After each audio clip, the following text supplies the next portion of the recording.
Mais uma reunião matinal. Por aqui, negociação entre União e Estados, depois que o Rio de Janeiro conseguiu quase 3 bilhões de reais, depois que declarou calamidade pública e conseguiu esse dinheiro. Outros estados também vão solicitar isso junto à União.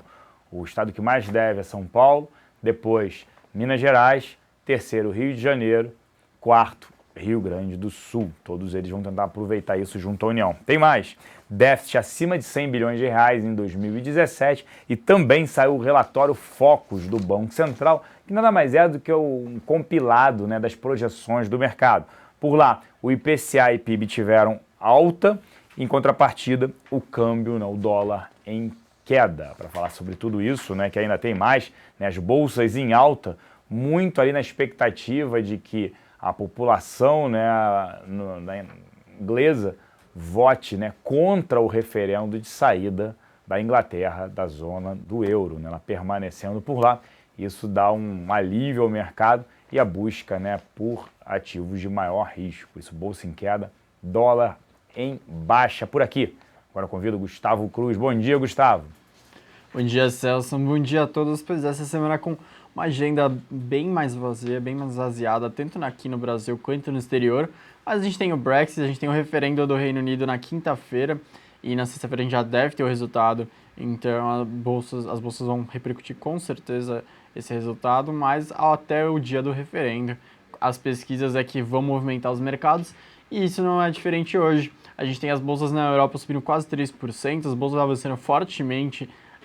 Os futuros de Nova York subiram bastante na Ásia, todos por conta de novas pesquisas que apontam que a chance de permanecer na União Europeia aumentou para o Reino Unido, segundo as pesquisas. Então isso provocou uma mudança de humor nas bolsas pelo mundo, agora, como o Celso já antecipou, mais dispostas a tomar mais risco.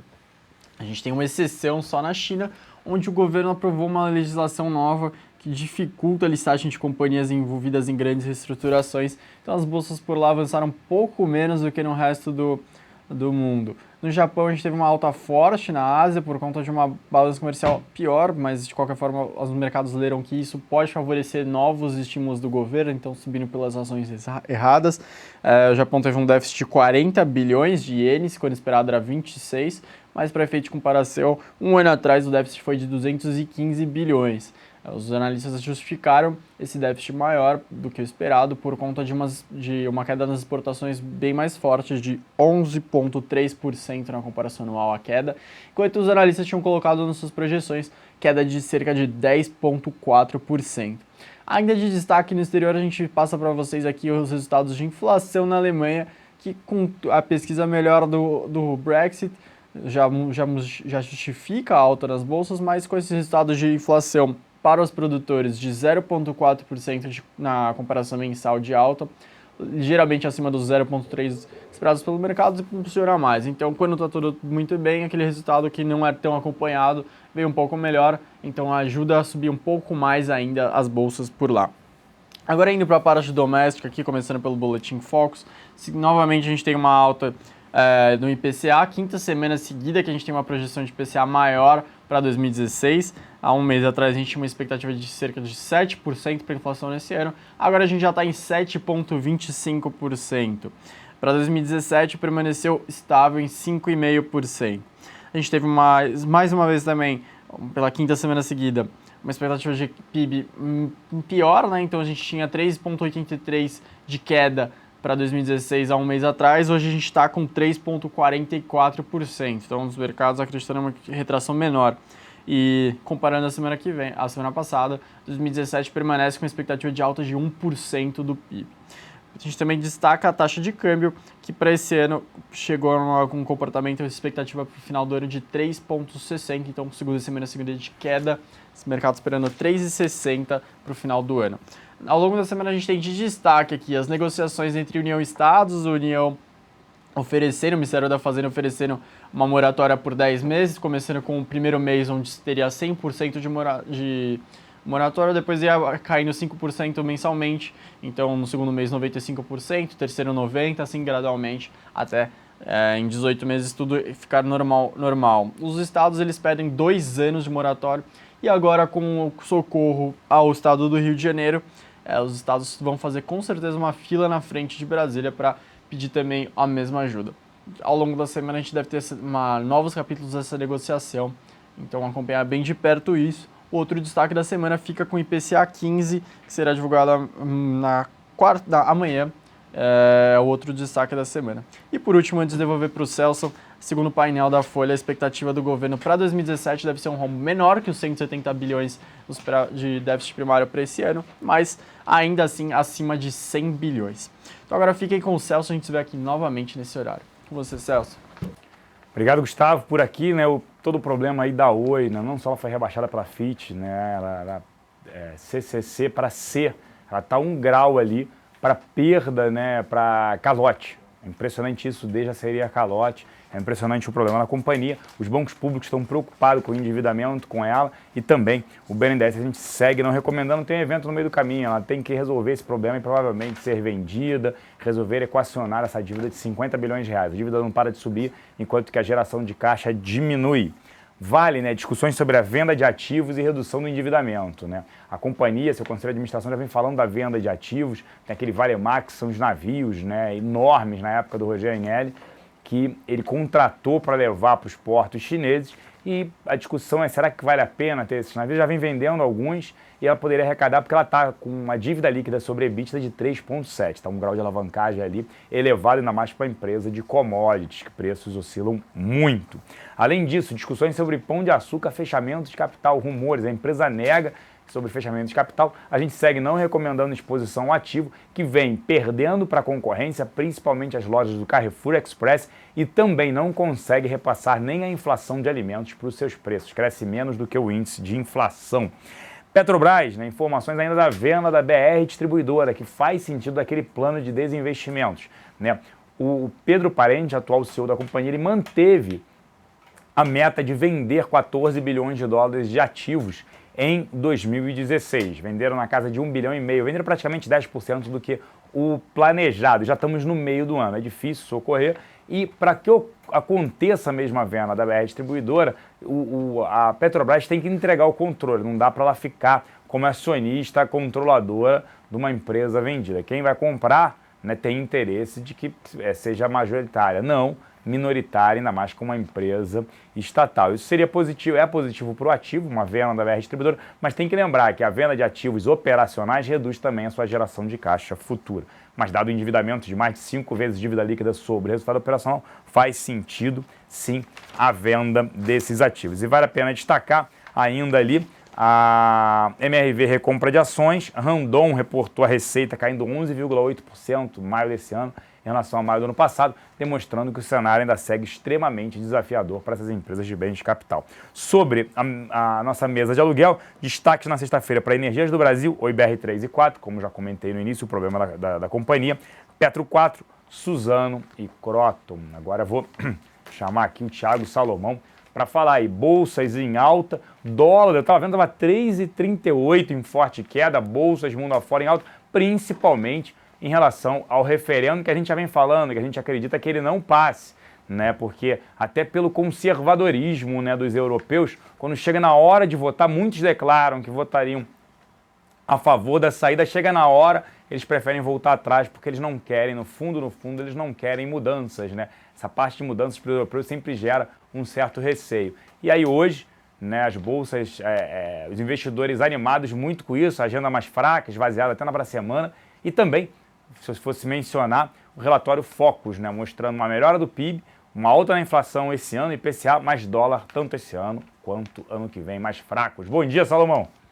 Bom dia, Celso. Um bom começo de semana para você. Você já resumiu a história, né, Celso? Na semana passada, você já tinha apresentado a leitura de que era mais difícil o Brexit acontecer do que não acontecer, né? O Reino Unido continuar na União Europeia. O mercado estava interpretando de outra maneira, né? A gente viu sequências fortes de queda e hoje saiu toda essa repercussão, né? Até no domingo, uma matéria que foi traduzida pela Folha. Eles entrevistaram líderes dos partidos, tanto a favor do Brexit como contra, e o líder do partido pró-Brexit falou que a campanha de fato esfriou, né, depois da tragédia que aconteceu com o assassinato da deputada que era a favor da permanência do Reino Unido e teve uma conotação extremamente política, o assassinato, e isso obviamente acabou esfriando a campanha para quem defendia. Você mesmo já falava que era difícil acreditar que o Reino Unido ia tomar uma decisão tão forte dessa mudança. Agora, depois disso, isso de fato está esfriando, e a Bolsa hoje, Bovespa, tentando engatar a quarta alta seguida, nesse momento subindo 1,92%, 50.500 pontos agora. O índice de fato engrenou uma sequência de altas positivas e, como você falou, né, agenda vazia. O principal evento que estava pressionando o mercado para baixo mudou para um cenário positivo, então a gente deve ter finalmente uma semana um pouco mais direcional para cima. Agora, só para encerrar a sua participação, Celso, eu queria saber da sua expectativa da reunião com o Temer, com os governadores de estado, né, principalmente depois da notícia de sexta-feira do Rio de Janeiro, que pode trazer um efeito dominó, né, vamos dizer assim, dos estados querendo renegociar a dívida com o governo. Trará não tem como, né, não trazer aí ruídos e impacto, né? O Rio é o terceiro estado mais endividado, digamos assim. O primeiro é São Paulo, depois Minas Gerais, Rio e Rio Grande do Sul. E todos os governadores já estão falando, eu também quero, né? Quer dizer, se ele conseguiu declarar calamidade pública e arrecadar dinheiro, quem é que não vai declarar num atual momento como esse? Sim, é uma situação mais difícil, mas isso acho que já era esperado. Quando o Temer foi assumir, ele já sabia que ele tinha que negociar a dívida, até porque ele também, por um lado, ele vai pedir, né, ele vai exigir, pedir não, olha, eu te empresto dinheiro, mas não pode utilizar juros simples, os juros continuam compostos. Então a ação que está rolando no STF de que a correção das dívidas dos estados seja feita por juros simples e não compostos. A diferença é muito grande de pagamento, vocês sabem disso, né? Juros sobre juros. Tanto quem investe, que é excelente, trabalha a nosso favor, mas também é ruim quando você está com uma dívida, né? Os juros compostos acabam corroendo mais. Então, eu acho que ele vai, tendo a dizer que ele vai exigir isso. Tudo bem, a gente empresta dinheiro, a gente alonga prazo, mas tirem as ações contra a União de juros simples para juros, de juros compostos para juros simples. E isso tinha um impacto muito mais relevante do que uma renegociação de dívidas com estados. E o Temer já esperava, isso que já estava no pipeline, isso teria que acontecer mais cedo ou mais tarde. O lado bom foi como eu falei, ele vai exigir, né, a retirada das ações de juros compostos para juros simples. Eu vou ficando por aqui. Uma excelente semana a todos, uma excelente segunda-feira. Um grande abraço, Salomão. Obrigado, Celso. Bom, toda a repercussão dessa reunião do governo com os estados, a disparada da Bolsa por conta do temor menor com o Brexit, vencimento de opções e outra série de notícias no campo corporativo que estão puxando várias ações nesse momento, você vê agora no InfoMoney na Bolsa, depois dos intervalos.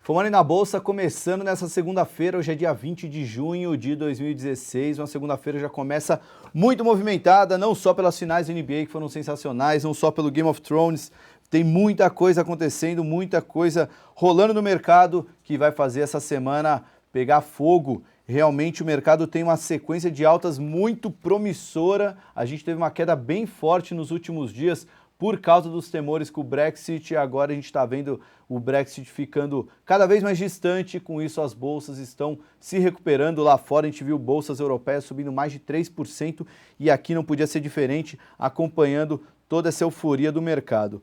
Acredito eu que esse movimento tende a ter uma certa correção ao longo do dia, porque hoje também tem vencimento de opções sobre ações. A gente sabe que muitos contratos de opção que estavam à beira de virar pó na semana passada, hoje podem ter entrado no dinheiro e com isso vai ter o exercício e a venda das ações puxando o preço para baixo, mas isso, obviamente, um movimento de mercado, a gente não espera uma queda muito forte com isso.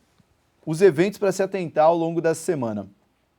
Amanhã tem discurso da Yellen, 11 horas da manhã, horário de Brasília.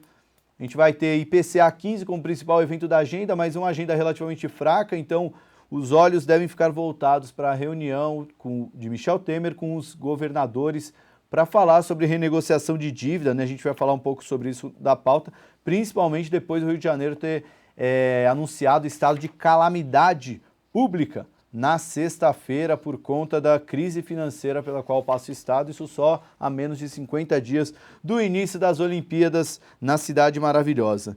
E tudo isso deve impactar o mercado ao longo da semana, mas o viés acaba ficando mais positivo, já que o grande evento da semana, que era a votação do Brexit, tende a mostrar uma vitória da permanência do Reino Unido na União Europeia. Bom, 10 horas e 15 minutos, vamos dar uma passada nas cotações antes de dar uma lida nas notícias. Nesse momento, o dólar futuro cai 0,89, cotado a 3,396, voltando a operar abaixo de 3,40.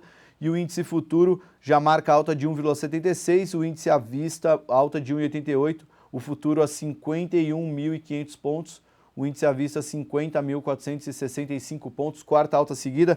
Para quem não viu visão técnica, já deixo a dica, está até em destaque na home, os 3 small caps que podem abrir lindas compras nos próximos dias. O Fernando Góes, da Clear Corretora, uma das small caps já deu compra na semana passada, que era CSU Card System. Tem outras 2 small caps que ele analisou, vale a pena assistir o Visão Técnica. A leitura de mercado está bem parecida com a das últimas semanas, né? Swing trade está bem complicado, o mercado continua sem tendência, batendo cabeça entre os 52 mil pontos e 48 mil pontos. Com isso, day trade acaba sendo a solução, mas para o investidor que quer um trade mais direcional, tenha paciência que se no segundo semestre concluir o cenário que o Fernando Góes espera, que é uma correção do Ibovespa até os 45 mil pontos para ganhar força e voltar a subir, o índice tem espaço para buscar até os 60 mil pontos, entre 59 mil e 62 mil pontos. Mas isso só mais para o final do segundo semestre, então para quem quer operar no curto prazo, o day trade acaba sendo a solução, não tem jeito, o mercado sem direção é difícil manter uma posição. Bom, das maiores altas e baixas, não podia ser diferente, né? Quando a gente vê a bolsa subindo muito forte, as maiores altas ficam com commodities, quando cai muito forte, as maiores quedas com commodities. E hoje é o que a gente está vendo, a maior alta do Ibovespa CSN, subindo 4,77%, maior alta do Ibovespa no ano, subindo 92%, mesmo assim não tem nenhum analista fundamentalista que fala que é para comprar esse papel. A empresa extremamente problemática, mas ganhando muito com toda a euforia do mercado, com a perspectiva de melhoras nas condições macroeconômicas, principalmente depois do afastamento da presidente Dilma. A ação da CSN teve um rally muito forte de março para cá. Aparece como segunda maior alta Smile, subindo 4,3%. Pão de Açúcar, que tem notícia de fechamento de capital, meu Deus, né? O papel que já valeu mais de R$100, hoje agora que está beirando os R$40, até o Casino está pensando em fechar o capital da empresa. Petrobras subindo 4%, Qualicorp, uma das boas ações do ano, subindo 3,70%, Banco do Brasil também, Gerdau, todas essas subindo mais de 3%. Na ponta de baixo, das 61 ações que fazem parte do Ibovespa, apenas 3 caem, as 3 do setor de papel e celulose, as 3 com maior exposição ao dólar. Fibra, Suzano e Klabin, a Fibra cai 1,3, a Suzano cai 1 e a Klabin 0,9, o dia predominantemente de alta, o que tem beta elevado, a ação mais arriscada está subindo, o que tem mais exposição a dólar acaba caindo, o investidor fazendo essa troca de posições. Bom, das notícias eu já quero destacar o Brexit, né? O levantamento feito pelo Instituto Opinion, publicado no último domingo pelo The Observer, mostra que ambos os lados, o Brexit e o Remain, como ficaram conhecidos, que defendem a permanência do Reino Unido do bloco, estão com 44% das intenções de voto, aí tem uns 12% de indecisos, mas até as próprias pesquisas, analistas em geral, acreditam que esses indecisos tendem a pesar para o status quo, né? O Reino Unido, uma região extremamente conservadora, obviamente o indeciso vai acabar definindo por última hora em manter do jeito que está, do que votar por uma grande mudança. Essa é a aposta, por isso que o mercado acaba reagindo positivamente a essas notícias. Uma série de pesquisas foram feitas, né, todas elas principalmente depois do assassinato da deputada Jo Fox, né, em 16 de junho. Para quem não lembra, uma deputada de 52 anos foi assassinada a facadas e tiros por um manifestante que até gritou antes, Britain First, né, primeiro o Reino Unido, defendendo a saída do Reino Unido da União Europeia. Isso até o líder pró-Brexit falou que acabou esfriando a campanha, é inevitável, numa tragédia dessa, acabou mostrando que o ímpeto de quem quer a saída do Reino Unido está um pouco exacerbado e pode ter muita gente que não quer compactuar com isso, vai votar pela permanência do Reino Unido na União Europeia, desculpa. Bom, aqui no Brasil a grande notícia é a reunião dos governadores com Michel Temer, né? Na residência, quem vai se reunir hoje, né? Vai ter uma reunião com o Rodrigo Hollenberg, o governador do Distrito Federal, para tratar de uma pauta comum que possa ajudar os estados a recuperar a capacidade de investimento e a geração de renda. Os governadores vão se reunir com o Hollenberg para debater a aprovação do projeto que altera as regras do Simples Nacional, a retomada das operações de crédito e defender questões específicas de cada estado para renegociar dívidas. Isso tudo depois de sexta-feira, quando o governo do Rio de Janeiro decretou estado de calamidade pública por conta da crise financeira que passa o estado. Para fechar o noticiário político, vamos falar um pouco de delações. O João Vacari está disposto a falar sobre o PT. Segundo informação do painel do jornal Folha de São Paulo, Vacari elevou as reclamações contra os nomes fortes da sigla nos últimos dias, alegando abandono profundo com o cerco da Operação Lava Jato. O Vacari Neto, para quem não se lembra, é ex-tesoureiro do PT, então ele um cara muito bem influenciado, né? Um cara com boas informações que, se resolver abrir a boca, podemos ter mais nomes nas investigações da Polícia Federal. Para finalizar, Boletim Focus toda segunda-feira trazendo a mediana das projeções dos economistas, do relatório divulgado pelo Banco Central. Mais uma vez, melhora nas projeções do PIB, né? A expectativa de queda do PIB desse ano diminuiu de 3,60 para 3,44 e para 2017 foi mantido em 1% de crescimento. Já o IPCA subiu de 7,19 para 7,25 nesse ano e para 2017 foi mantido em 5,5%, dentro do teto da meta, mas acima do centro da meta. Lembrando que ano que vem era prometida a inflação voltando para o centro da meta, não dentro da meta. E o Focus foi mantido em 13% ao ano para 2016 e 11,25% ao ano para 2017. Bom, de notícias, o destaque corporativo, o Celso e a turma da XP já deu os principais highlights, né? Mas a gente pode mencionar mais uma vez a Oi. Oi e BNDES fizeram acordo para suspender o pagamento da dívida por 180 dias. Também teve o rebaixamento de rating da Oi. Também teve negociar essa medida com outros bancos como Itaú, Caixa, Bradesco e Banco do Brasil. Ou seja, a Oi querendo empurrar o máximo possível essas dívidas para frente. Vamos ver como é que estão reagindo as ações da Oi hoje. Em leilão, caíram 6% na abertura e já entraram em leilão. Notícia que não animou os investidores. Papel preferencial, o ordinário está caindo 4,48, também está em leilão. Fora do Ibovespa, né? A Oi, então, papel caindo bastante nesse pregão, nessa segunda-feira. Quem também teve notícia, né? A Gol, também outra empresa, querendo mudar os termos de troca da dívida. Ela ofereceu desconto de 27,5% a 55% para os detentores da dívida e ofereceu um prêmio de participação e desempenho para a troca, além de oferecer prêmio para o controle caso a companhia mude até 2018. Vamos dar uma olhada nas ações da Oi. Outra empresa que está buscando negociar a dívida sobe 1,92% no pregão de hoje. CSN subindo bastante, teve notícia, né? Entrevista ao Valor Econômico, o diretor corporativo institucional da CSN, Luiz Paulo Barreto, quebrou o silêncio sobre os Minas, afirmando que quer protegê-la e não prejudicá-la. Só para quem não sabe, a CSN há muito tempo quer entrar no bloco de controle da Uzi Minas, isso foi freado pelo próprio CAD, ela ainda tem uma forte participação na Uzi Minas e vem brigando ultimamente por causa dos dois acionistas principais, os ítalo-argentinos Aternium e os japoneses da Nippon Steel. Isso tudo vem dificultando o processo de reestruturação pelo qual passa a Uzi Minas, né? A ação da Uzi Minas sobe 2,91% a preferencial, a ordinária cai 0,41% no pregão dessa segunda-feira. Falando de commodities, vamos falar de Vale, está em discussão para vender ativos de minério de ferro no Brasil para mineradoras asiáticas. Informação da Bloomberg da sexta-feira.